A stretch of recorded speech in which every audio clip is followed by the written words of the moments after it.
Bismillahirrahmanirrahim. Assalamualaikum warahmatullahi wabarakatuh. Waalaikumsalam warahmatullahi wabarakatuh. Alhamdulillah, alhamdulillahirrahmanirrahim. Wa ala alihi wassalatu wassalamu ala anbiya'i wal mursalin wa ala alihi wa sahbihi ajma'in amma ba'du. Yang terhormat Kepala Sekolah SD Negeri 1 Ibu Maya SPDPD, yang kami hormati Bapak dan Ibu guru serta teman-teman semua. Alhamdulillah, menjadi puji syukur kita kepada Allah Subhanahu wa taala. Mudah-mudahan kita selalu diberikan nikmat iman, Islam dan Islam walafiat. Pada hari ini kita semua bisa berkumpul di sini. Salam teriring salam, tak lupa kita sanjungan kepada Nabi besar Muhammad Shallallahu Alaihi Wasallam. Untuk meningkat waktu, mari sama-sama kita buka dengan membacakan Al-Quran surah Al-Fatihah. Al-hadirin yang walaupun ini dari surah dan kata Nabi Muhammad Shallallahu Alaihi Wasallam Al-Fatihah. Sudah lazim. Selanjutnya yang akan memberikan disitasi yaitu Ibu Teti Meriati SPD MPD. Kepada Ibu Teti dipersilakan.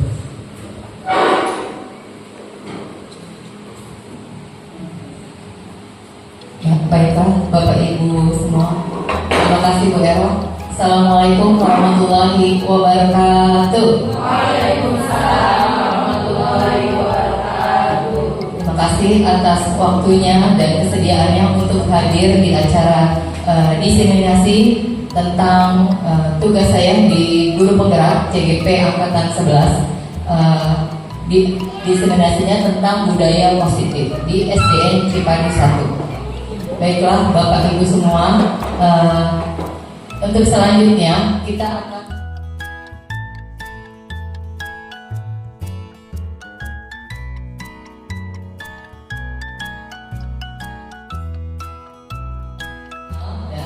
lanjut ke ice breaking dulu ya. Ice breaking dulu, silakan berdiri dulu supaya agak segar. Kalau udah siang hawa-hawanya ngantuk ya ini. Kita berdiri dulu. Oke, siap. Sekarang sudah. Sekarang lihat temannya berpasangan, berdua. Lihat temannya. Siapa yang nggak ada pasangannya boleh ke depan. Bu Dia silakan ke depan. Oke, silakan. Sudah berpasangan? Sudah? Siap ya. Kalau saya bilang smile itu berarti apa? Senyum yang paling manis ya. Kalau smile, senyum yang paling manis. Tapi kalau sad apa sad? Sad sedih, berarti cemberut. Bisa? Siap ya. Oke, lihat muka temannya. Lihat muka temannya Bapak Ibu. Ini paling bertiga. Pak Adi, silakan ditemani satu orang.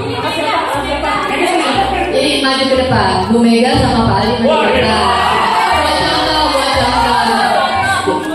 Oke, smile. Oke, good. Set. Lihat temannya, lihat muka temannya. Ayo, kalau set gimana? Oke, smile. Smile. Set. Smile. Kasih senyuman yang paling cakep, yang paling apa ya? Yang paling wah gitu ya. Selama 10 detik. Siap. 1, 2,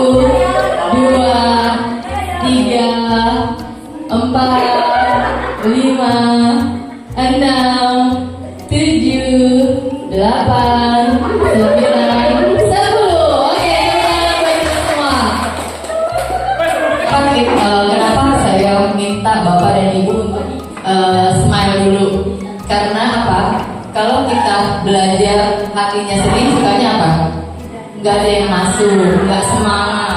Ini biar semangat tadi udah pada smile yang paling indah. Walaupun udah siang ya kan? Tetap semangat ya Bapak Ibu. Baiklah, sebelum saya mulai ini kita akan membuat kesepakatan di forum diseminasi kita. Yang pertama, menghargai siapapun yang sedang berbicara. Oke, jadi nanti bergantian kalau mau berbicara. Lalu yang selanjutnya menjadi pendengar yang baik. Kira-kira di dua kesepakatan ini sepakat atau tidak Bapak Ibu? Setuju atau tidak? Oke, setuju. Mau ditambah lagi nggak kesepakatan apa lagi? Kira-kira? Boleh. Apa? Iya apa Bu Cucu? Jaga kebersihan. Ketika mau bicara, mengacungkan tangan dulu. Setuju? Bapak Ibu? Ya. Acung tangan dulu ya. Oke, ada lagi yang mau ditambahkan? Kira-kira? Ada? Apakah sudah cukup? Handphone sudah dikondisikan? Sudah. Oke, berarti kesepakatannya tadi yang pertama menghargai siapapun yang sedang berbicara, lalu menjadi pendengar yang baik, lalu yang ketiga kalau mau berbicara angkat tangan dulu. Ini termasuk budaya positif bukan? Budaya positif. Berarti sebelum kita mulai masuk ke kegiatan kita sudah menerapkan budaya positif. Oke, next Pak Ali.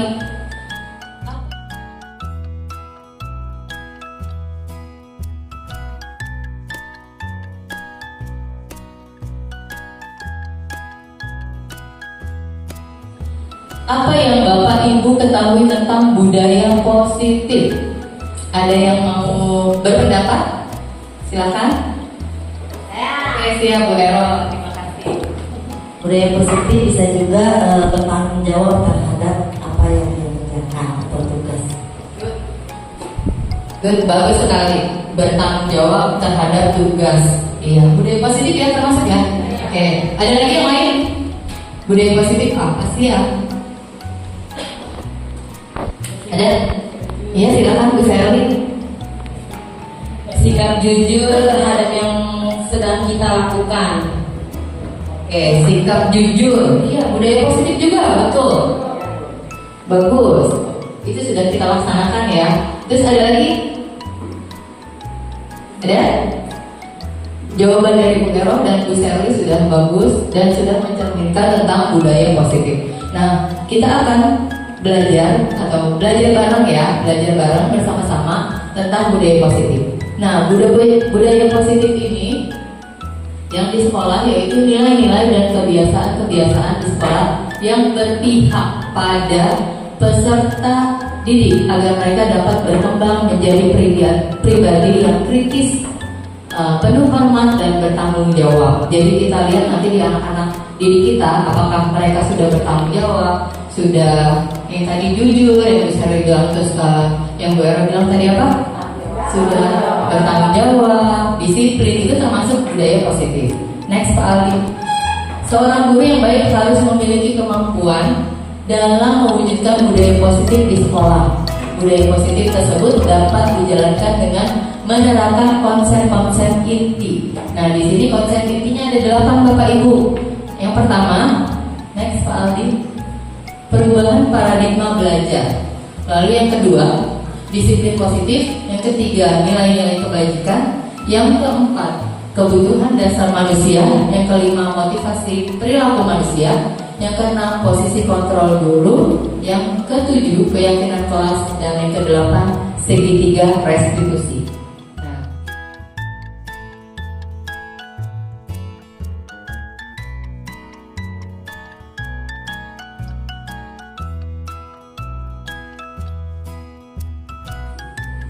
Kita awal belajar tentang perubahan paradigma belajar.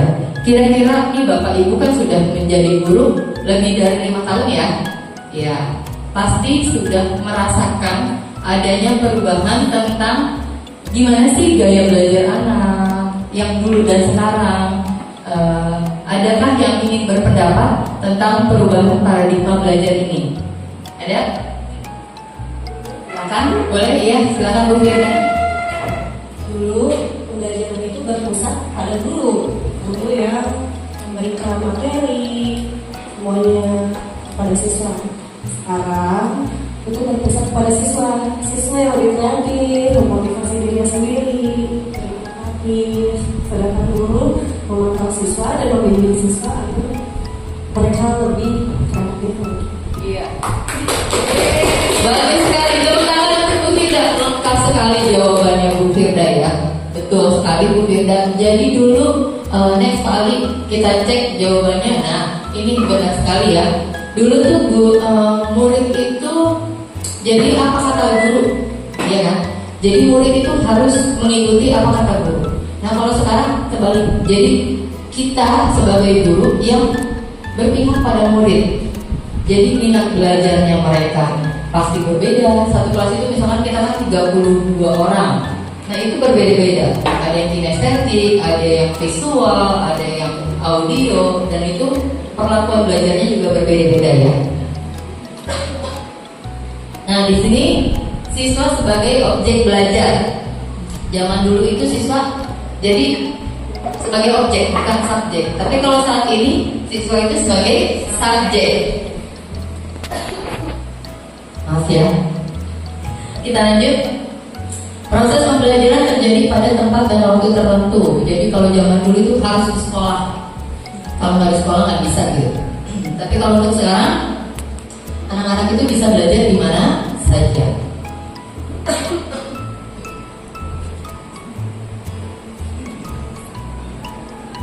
Untuk tujuan utama menitik beratkan pada penguasaan materi pelajaran. Itu zaman dulu. Jadi nilainya yang nilainya itu nilai yang kognitif. Nah kalau sekarang yang menjadi tujuan pembelajaran atau pembentukannya itu yang tingkah laku. Berarti apa? Afektifnya. Ya baiklah. Jadi tujuan utama yang sekarang itu lebih ke sikap atau tingkah laku. Jadi karakter anak yang dibentuk untuk jadi lebih sopan, lebih jujur, lebih disiplin, tanggung jawab, ya kan? Terus apalagi yang kira-kira yang menyangkut dengan profil pelajar Pancasila, dimensinya masuk ke situ nanti.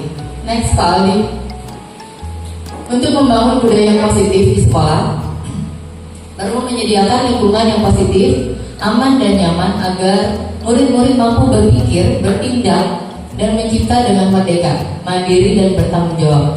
Nah lazimnya disiplin ini dikaitkan dengan kontrol. Dalam hal ini kontrol guru dalam menghadapi murid. Jadi kalau ada murid-murid yang bermasalah, nanti guru itu mempunyai peran yang lebih penting. Jadi guru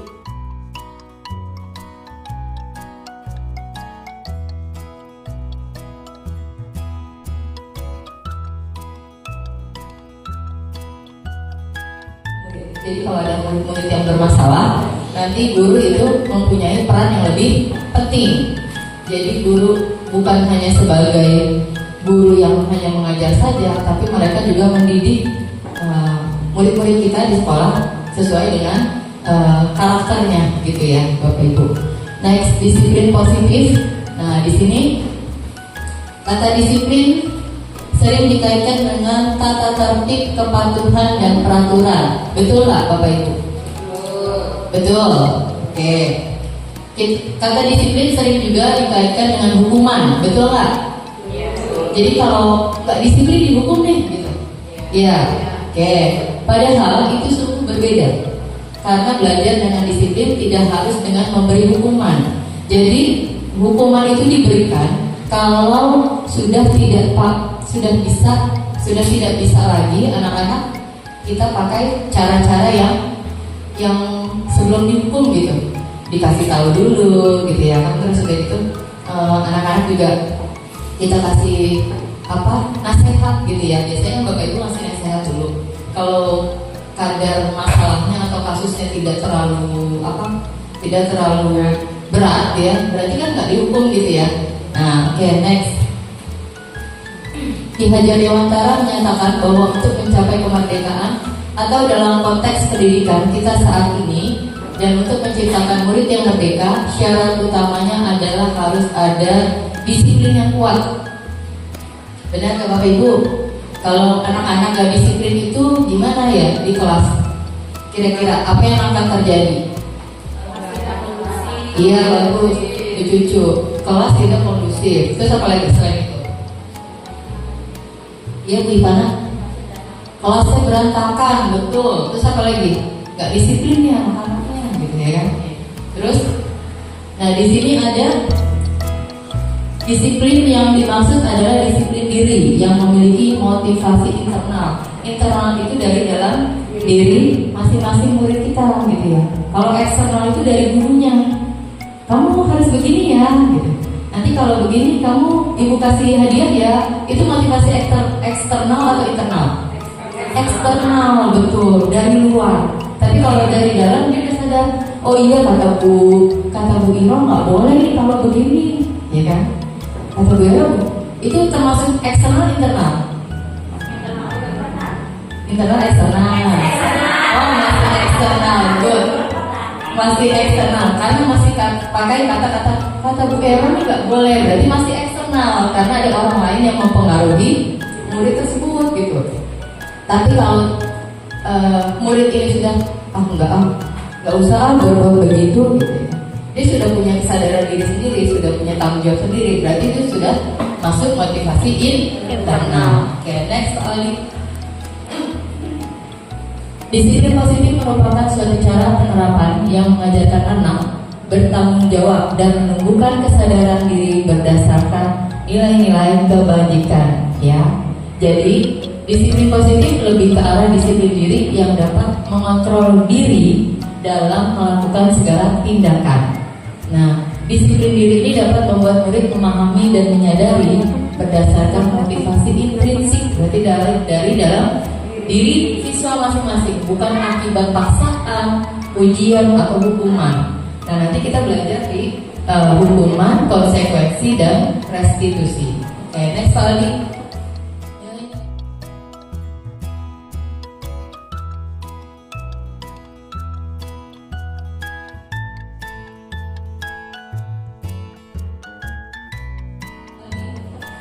Nilai-nilai kebajikan. Apa yang Bapak Ibu ketahui tentang nilai-nilai kebajikan? Ada yang sudah tahu? Pernah dengar gitu? Nilai-nilai kebajikan itu apa sih gitu? Ada? Ya? Belum? Oke, kalau belum kita belajar bareng. Next soal ini. Nilai-nilai kebajikan universal merupakan nilai yang disepakati bersama, terlepas dari suku, bangsa, agama, bahasa maupun latar belakangnya. Jadi nilai-nilai yang universal, jadi sudah umum, sudah baku.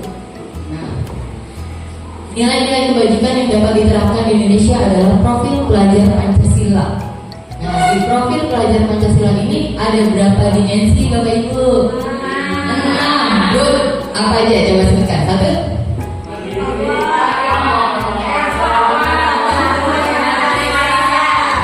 Bertakwa, beriman kepada Tuhan yang Maha Esa dan berakhlak mulia.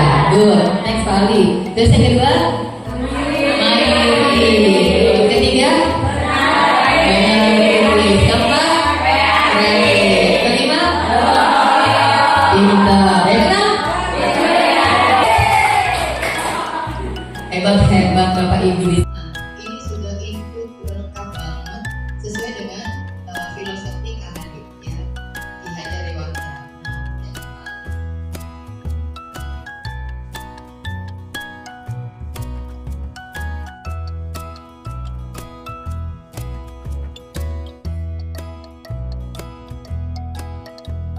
Kebutuhan dasar manusia. Ada yang tahu kebutuhan dasar manusia itu apa aja? Oke, good, gue makan. Sesuai makan oleh tempat tinggal, betul lagi. Istirahat, betul lagi. Kesenangan, gue tidur. Hiburan, berjemur. Jalan-jalan dan lain sebagainya. Nah, kita lihat coba next lagi. Nah, di sini ada kebutuhan dasar manusia menurut Dr. William Glasser. Yang pertama itu kebutuhan bertahan hidup. Jadi manusia itu harus bertahan hidup. Ya. Nah di sini kebutuhan fisiologis itu berupa kesehatan, rumah dan makanan. Lalu biologisnya reproduksi. Ya. Wow. Reproduksi sebagai Bapak Ibu ya. Yang kedua itu kebutuhan pengakuan atas kemampuan atau penguasaan.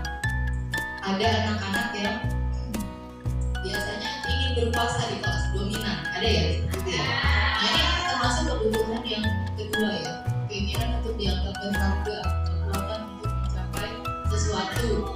Ya, lalu ingin diakui, dia ingin diakui, ingin didengarkan, ya, dan memiliki harga diri. Itu termasuk yang penguasaan. Bapak Ibu guru ada juga nggak kebutuhan dasar seperti itu? Setiap manusia punya dan memang harus dipenuhi gitu ya Bapak Ibu. Lalu yang ketiga kesenangan, kebutuhan untuk mencari kesenangan, bermain dan tertawa. Bapak Ibu guru juga punya nggak nih kebutuhan untuk kesenangan? Punya. Kalau nggak senang nanti bisa apa? Bisa stres, bisa depresi, ya. Lama-lama jadi ODGJ. Ya. Oke, yang keempat kasih sayang dan rasa diterima. Kita butuh nggak sih kasih sayang? Disayang. Ya sayang, apalagi kalau yang ibu-ibu, kalau suaminya tolong ambilin minum dong. Gitu kan gitu. Langsung suami bilang, iya sayang, senang banget dia cuci ya. Oke. Kebutuhan untuk tetap berhubung dengan orang lain. Itu nggak kita bersosialisasi. Apakah kita bisa hidup dengan sendiri? Tidak bisa. Kita manusia itu makhluk sosial. Jadi harus berinteraksi, bersosialisasi. Yang kelima kebebasan kebutuhan akan pilihan. Nah, di sini anak-anak dengan kebutuhan kebebasan yang tinggi menginginkan pilihan. Biasanya dia lebih sering bergerak, terus lebih sering mencoba-coba, lalu tidak terpengaruh sama orang lain. Jadi dia sibuk sendiri gitu. Nah ini kebutuhannya apa? Kebebasan. Next kali. Kebutuhan nih. Jadi kalau ketika seorang melakukan suatu perbuatan yang bertentangan dengan nilai-nilai kebajikan atau melanggar peraturan, hal itu sebenarnya dikatakan bahwa mereka gagal memenuhi kebutuhan dasar mereka. Contoh, di kelas ada nggak anak-anak yang suka ngambilin makanannya masih lagi makan nih, atau main comot aja gitu? Ada ya? Berarti itu kebutuhan dasar apa yang kira-kira kurang dipenuhi? Tahan hidup betul banget berbeda. Jadi dia karena lapar. Kenapa? Karena lapar dia pengen makan. Ternyata dari rumah dia nggak dikasih uang jajan. Jadi temannya baru buka bekal gitu ya, buka piring, dia langsung ngambil, main comot aja gitu ya kan? Main ambil aja. Nah itu termasuk kebutuhan.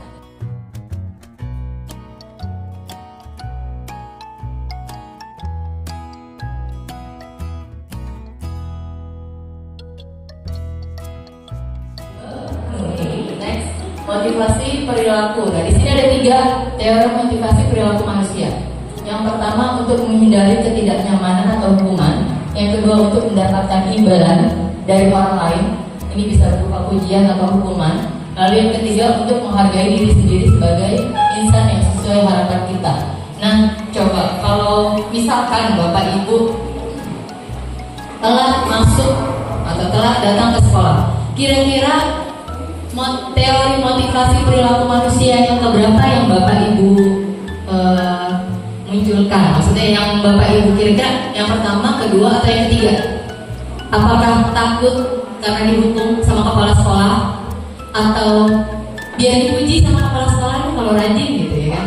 Atau memang kesadaran diri sendiri, oh saya mau datang, mau memang istilahnya pagi-pagi juga udah datang gitu karena memang saya sudah sadar diri gitu. Nah kira-kira yang mana Bapak Ibu? Yang pertama, kedua, ada ketiga? Ketiga. Oke Bu, tepuk tangan untuk yang memilih ketiga.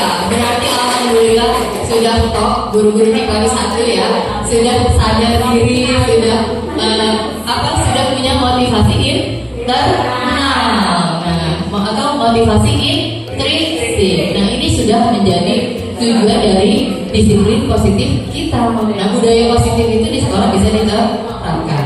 Next kali. Nah di sini awalnya itu dari peraturan kelas. Peraturan kelas lalu menjadi keyakinan kelas, lalu dari keyakinan kelas lanjut ke lingkungan yang positif. Nah kalau sudah lingkungan yang positif maka akan menjadi budaya yang positif. Next.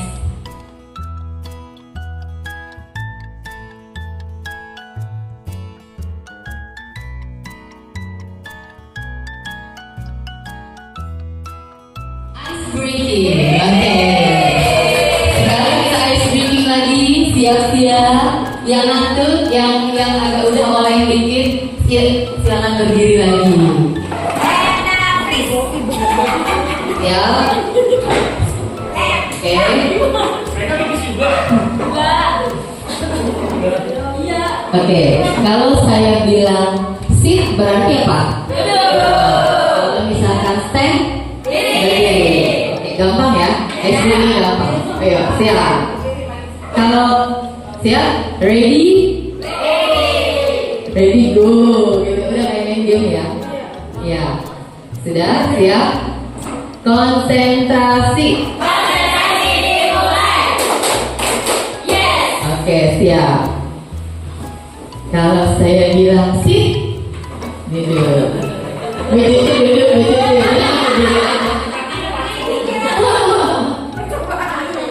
Kalau sit duduk. Kalau stand, kalau sit, stand, stand, stand, sit, stand, stand, stand, sit. Wow, keren banget. Kita semua, konsentrasi semua. Oke. Next, hari kita lanjut lagi ya Mas Indi ya. Sampai di sini ada yang mau ditanyakan dari pertanyaan tadi yang sudah berlalu. Cukup, lanjut. Next, oke. Kita masuk ke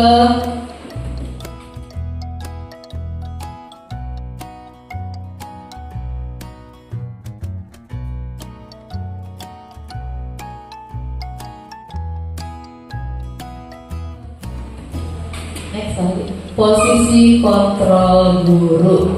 Guru ini ternyata ada berbagai posisinya. Posisi apa tuh? Bukan posisi ke kanan, ke kiri, ke samping ya Bapak Ibu ya. Nah, next lagi.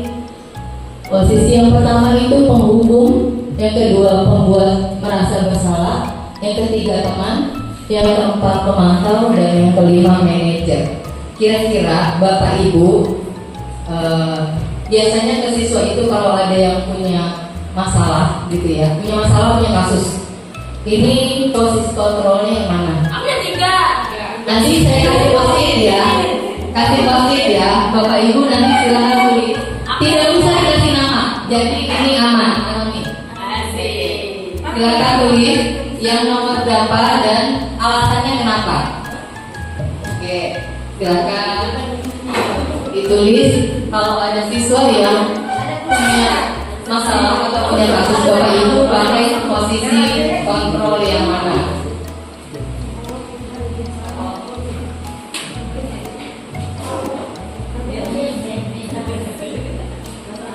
Nanti kalau sudah selesai boleh ditempel di depan ya Bapak Ibu ya.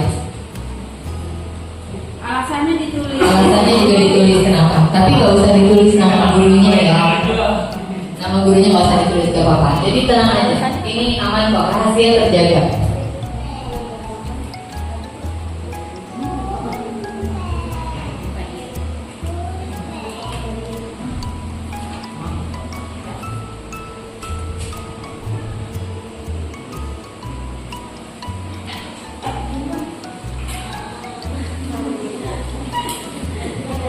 Tulis. Oke. Sip.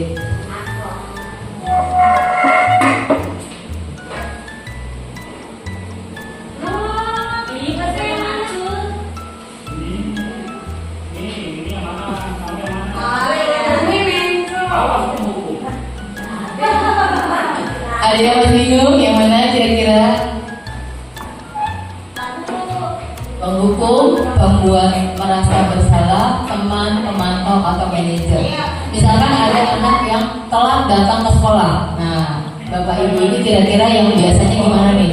Ih, kamu telat dulu ke sekolah. Kenapa sih? Gitu. Nah, itu termasuk yang mana? Kamu lari ya 100 kali lapangan gitu. Itu berarti yang menghukum. Pembuat merasa bersalah berarti ibu kecewa. Ya silakan.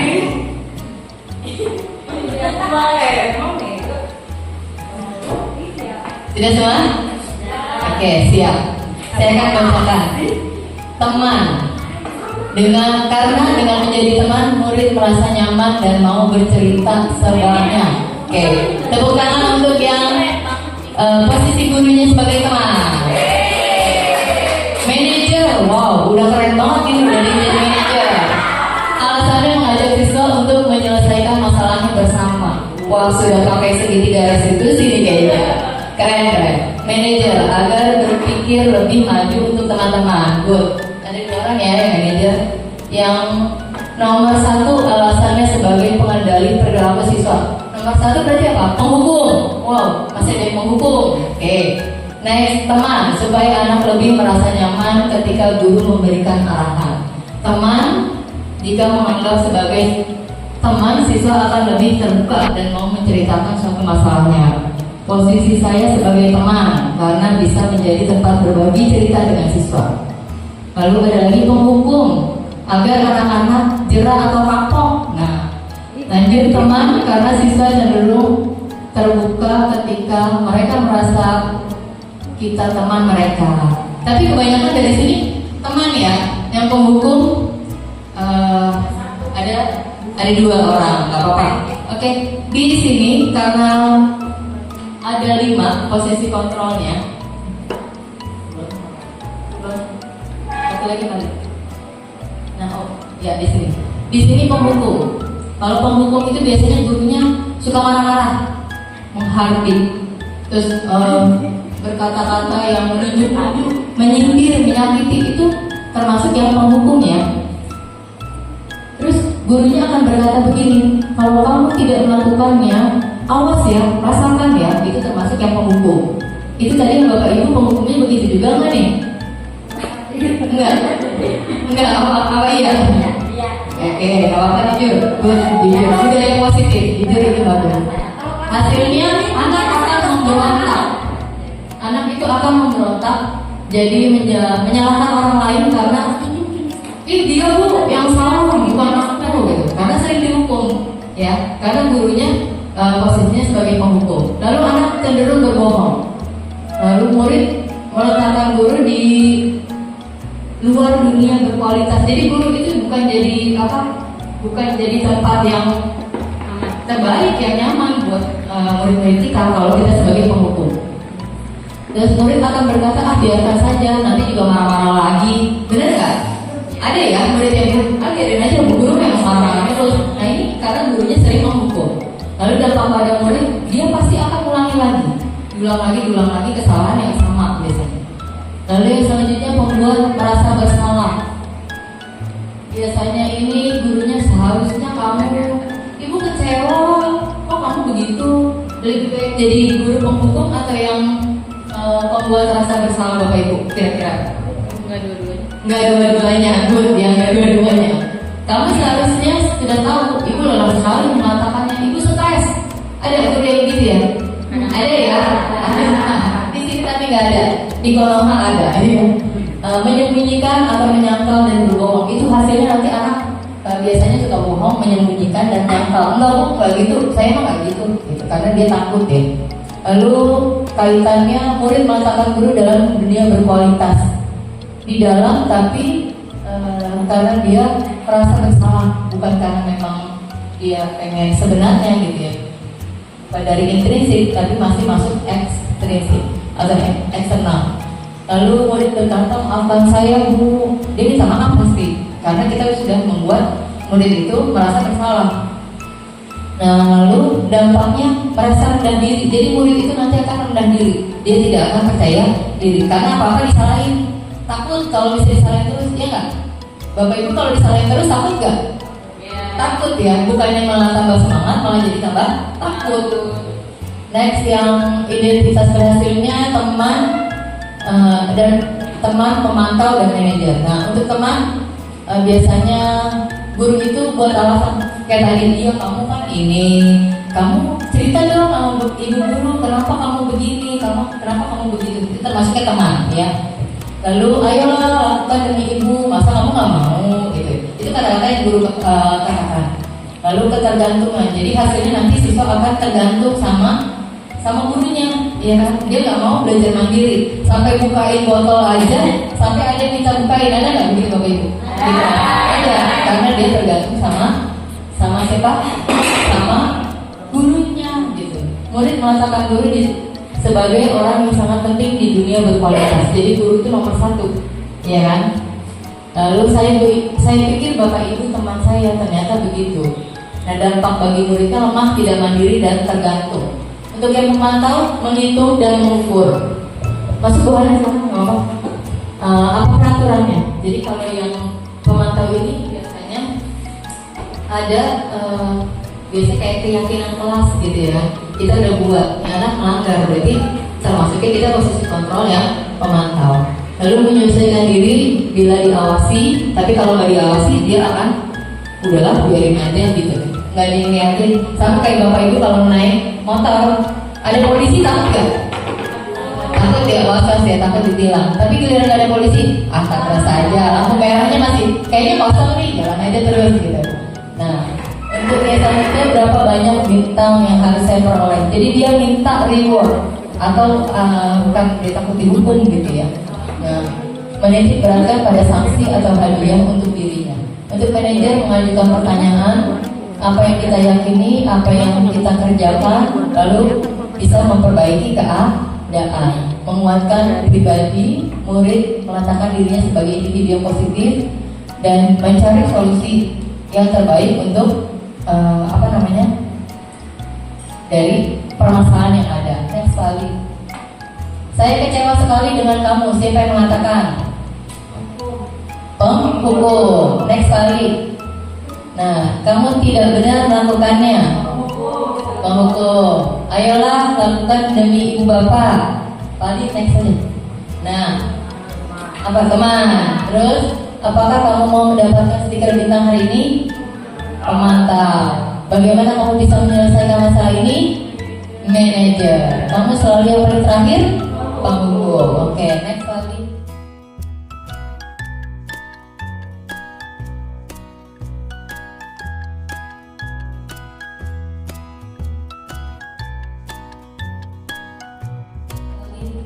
Keyakinan sekolah atau kelas. Next. Guru berperan dalam mewujudkan terbentuknya keyakinan sekolah atau kelas dengan adanya kesepakatan antara murid dan guru. Keyakinan sekolah atau kelas berupa pernyataan universal dan mudah diingat. Jadi dan harus diterapkan di lingkungan sekolah. Next. Nah, di sini ada beberapa peraturan dan keyakinan kelas dan ada nilai kebajikannya. Untuk yang pertama, selalu kembalikan buku ke tempatnya. Itu berupa apa nilai kebajikannya Bapak Ibu? Tanggung jawab. Oke, kalau dilarang ganggu orang lain, menghormati orang lain. Dilarang melakukan kekerasan, keselamatan. Dilarang menggunakan narkoba, keselamatan. Jangan berlari di kelas atau koridor. Iya, oke, good. Next. Nah, ini adalah beberapa contoh penerapan untuk membuat keyakinan kelas. Yang pertama, guru membimbing siswa membuat keyakinan kelas. Bapak Ibu sudah melakukannya ya di kelas ya? Oke, next.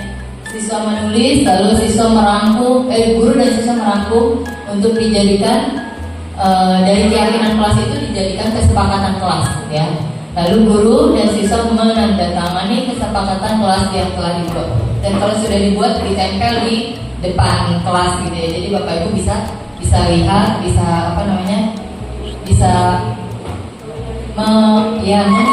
supaya anak-anak biar ingat gitu ya, biar nggak lupa.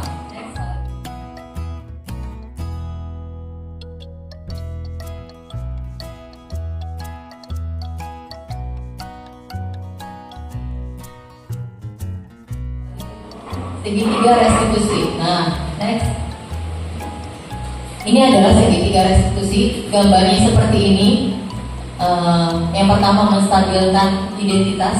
Jadi anak kalau punya masalah itu kita stabilin dulu. Tadinya dia lagi marah atau nangis, kita stabilin dulu. Jadi dia sudah reda emosinya, baru kita bisa mulai validasi tindakan yang salah. Nah, untuk menstabilkan itu setiap orang pasti pernah melakukan kesalahan. Dan kamu bukan satu-satunya orang yang pernah melakukan kesalahan ini. Jadi kita ada kata-kata membuka ke anak-anak itu ya, untuk untuk melakukan segitiga restitusi ini. Lalu yang validasi tindakan yang salah itu, adakah cara yang lebih efektif untuk mendapatkan apa yang kamu butuhkan? Kira-kira yang tadi kamu buat itu salah nggak? Gitu. Guru bisa bertanya seperti itu. Lalu menanyakan keyakinan, nilai-nilai apa yang telah kita sepakati. Berarti kesepakatan kelas tadi bersambung ke mana? Ke yang menanyakan keyakinan di segitiga restitusi. Next kali. Ciri-cirinya yang pertama bukan untuk menebus kesalahan, namun untuk belajar dari kesalahan. Ini adalah termasuk ciri-ciri dari segitiga restitusi. Yang kedua, memperbaiki hubungan. Yang ketiga, tawaran, bukan paksaan. Yang keempat, restitusi itu menuntun untuk melihat ke dalam dirinya si siswa ini atau si murid. Lalu yang kelima, mencari kebutuhan dasar yang mendasari tindakannya itu apa, gitu ya. Tadi kan kita sudah belajar tentang 5 kebutuhan dasar manusia. Ini termasuk di restitusi juga. Lalu restitusi diri adalah cara yang paling baik untuk memperbaiki diri. Lalu restitusi fokus pada karakter bukan tindakan. Jadi karakternya kita bentuk dari restitusi ini. Lalu yang kedelapan, restitusi fokus pada solusi. Jadi bukan kita tambahin masalahnya nih murid kita, tapi kita cari solusinya bersama dengan murid. Jadi kira-kira solusinya apa gitu ya. Lalu restitusi mengembalikan murid yang berbuat salah pada kelompoknya. Kalau misalkan ini anak sudah kita kasih treatment segitiga restitusi, berarti anak ini sudah bisa balik lagi ke teman-teman yang lain. Jadi dia tidak punya rasa bersalah, dia tidak punya rasa kecewa. Jadi dia udah plong gitu, masalahnya udah selesai sampai di situ. Next kali. Nah ini adalah prosesnya, langkahnya yang tadi kita sudah bahas ya. Next kali. Tindakan guru mencatat 100 kali dalam buku kalimat saya tidak akan terlambat lagi karena terlambat sekolah. Itu termasuk apa Bapak Ibu? Hukuman. Oke. Lari mengelilingi lapangan basket karena terlambat saya di sekolah. Hukuman. Menggantikan kertas tugas teman yang telah dicoret-coret. Ya, hukuman dan konsekuensi. Konsekuensi. Kenapa konsekuensi? Karena karena bertanggung jawab dari tindakan yang diperbuatnya. Jadi harus diganti gitu. Membersihkan tumpahan air di meja tulis karena tersenggol pada saat belajar. Jadi disuruh ngepel dulu tuh. Misalkan ini ada botol minum terus tumpah gitu ya. Tuh anak disuruh ngepel dulu. Itu termasuk apa? Konsekuensi. Oke. Lari mengelilingi lapangan basket 2 kali karena terlambat 10 menit untuk pelajaran PJOK. Hukuman apa konsekuensi? Kenapa konsekuensi? Terlambat. Karena terlambat. Karena tidak disiplin. Good. Apa lagi? Karena memang pelajaran PJOK. Jadi boleh kalau guru PJOK menghukum anak lari keliling lapangan itu boleh karena memang waktu pelajarannya olahraga. Tapi kalau misalnya kita lagi belajar di kelas itu pelajaran matematika, nih anak kita disuruh lari karena terlambat masuk sekolah, itu termasuknya hukuman karena di pelajaran matematika tidak ada lari-lari ke lapangan, iya kan? Nah, kalau terjadi kasus seperti itu, Bapak Ibu kira-kira kalau biar gak jadi hukuman ya, jadi konsekuensi, itu kira-kira anak kita kasih apa? Biar jadi konsekuensi gitu. Tanggung jawabnya seperti apa kira-kira? Ada yang tahu? Boleh nggak anak-anak belajarnya di luar? Tapi belajar matematika terus di luar gitu sendiri. Itu konsekuensi apa hukuman? Konsekuensi hukuman. Kalau nggak didampingi nggak boleh dia, ya.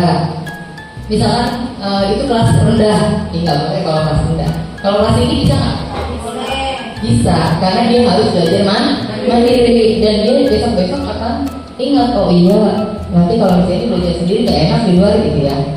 Oke, next, Pak Aldi. Nah di sini ada perbedaan hukuman dan konsekuensi, ya kan? Menurut Diane Gosen ya, the 5 position of control. Ya. Nah di sini ada sesuatu yang menyakitkan harus terjadi, itu hukuman. Lalu yang konsekuensi sesuatu harus terjadi. Lalu membuat anak sakit fisik maupun hati untuk jangka waktu lama, itu hukuman. Lalu anak membenci kedisiplinan, terus paksaan, mendorong anak menyakiti diri sendiri, konsep diri yang buruk itu juga termasuk hukuman. Tapi kalau yang konsekuensi, anak menghargai disiplin, lalu ada stimulus tanggapan, mendorong anak agar mudah menyesuaikan diri, dan konsep dirinya akan menjadi lebih baik. Next, Pak Aldi. Perbedaan antara hukuman, konsekuensi, dan restitusi. Di sini ada seorang murid yang tidak mengerjakan tugas. Kalau hukuman itu tadi apa Bapak Ibu? Berarti anak ini dihukum ya. Kira-kira dihukumnya berupa fisik, boleh nggak? Nggak boleh, seharusnya. Ya, contohnya kayak tadi lari gitu ya, itu termasuk hukuman. Lalu kalau konsekuensi, waktu jam dia istirahat, dia nggak boleh istirahat. Dia harus ngerjain tugasnya pas jam istirahat, itu konsekuensi. Nah kalau untuk restitusi, ini guru langsung pakai tiga restitusi yang tadi. Yang pertama tadi menstabilkan identitas muridnya dulu. Yang kedua memvalidasi tindakan yang salah. Yang ketiga menanyakan keyakinan kelas. Itu yang dipakai di segitiga restitusi. Next Pak Aldi. Kesimpulannya, budaya positif harus dibangun untuk menumbuhkan motivasi internal, melaksanakan disiplin positif bagi murid yang nantinya akan ikut berpengaruh pada pencapaian visi dan misi sekolah. Membangun budaya positif tertentu tidak bisa dilakukan sendiri, melainkan butuh kolaborasi dari semua warga sekolah, mulai dari kepala sekolah, guru, TNI, tenaga pendidikan murid, bahkan dibutuhkan dukungan dari orang tua atau komite sekolah. Nah, sampai di sini Bapak Ibu, adakah yang mau ditanyakan? Cukup? Next.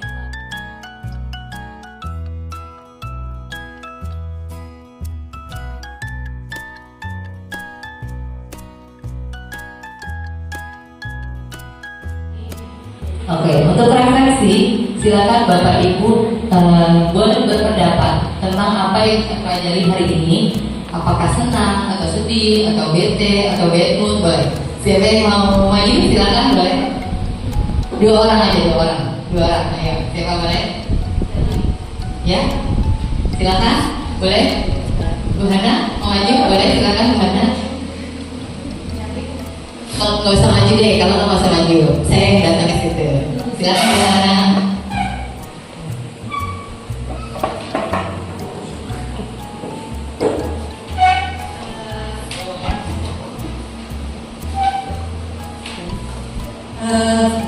Dengan adanya restitusi ini, mudah-mudahan semua guru bisa menerapkan sedikit restitusinya dan tidak lagi menerapkan hukuman pada murid-muridnya.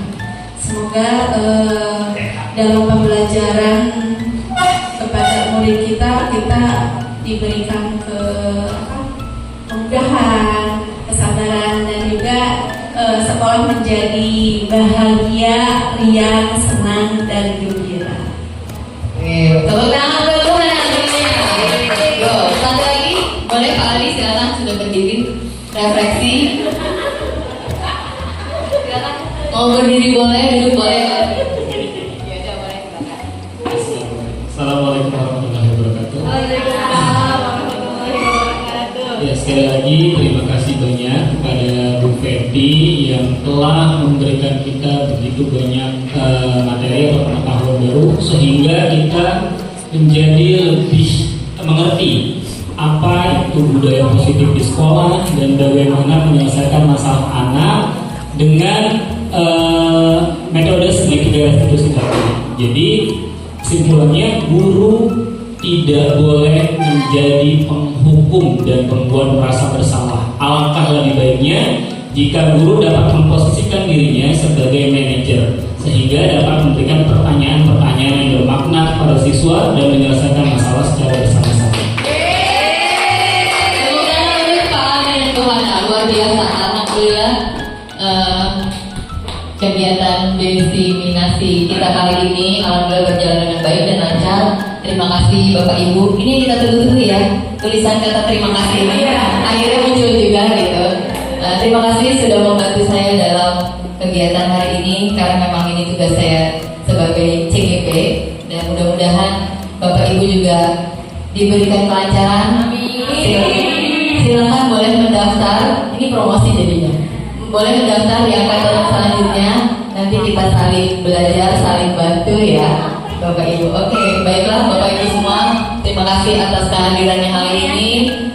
Kurang lebihnya saya mohon maaf. Wabillahi taufiq wal hidayah. Wassalamualaikum warahmatullahi wabarakatuh.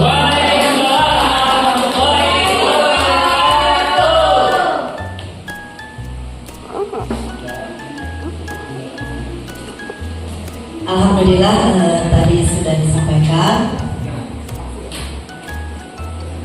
presentasi yang dilaksanakan oleh Bu Betty. Mari sama-sama kita tutup dengan membaca hamdalah. Alhamdulillahirobbilalamin. Cukup sekian dari saya, kurang lebihnya mohon maaf. Akhir kala wabillahi taufiq wal hidayah. Assalamualaikum warahmatullahi wabarakatuh.